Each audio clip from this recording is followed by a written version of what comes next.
The racket-tailed hummingbird is about the size of your thumb. It takes a lot of energy to look this graceful.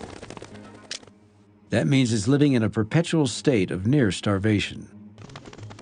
In fact, its metabolism is so fast, it needs to fuel up on nectar over 1,000 times a day. It can't stop feeding for a moment. All day is a race against time.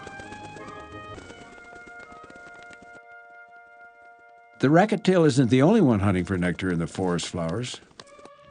Bees are too, and they don't like to share. A single bee sting close to the bird's heart could be fatal.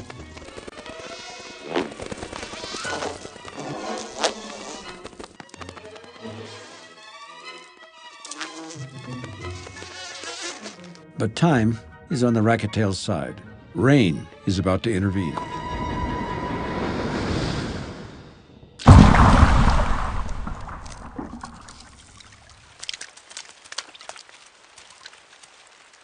A raindrop as big as its head may not be much fun for a hummingbird, but it's altogether too much for a bee.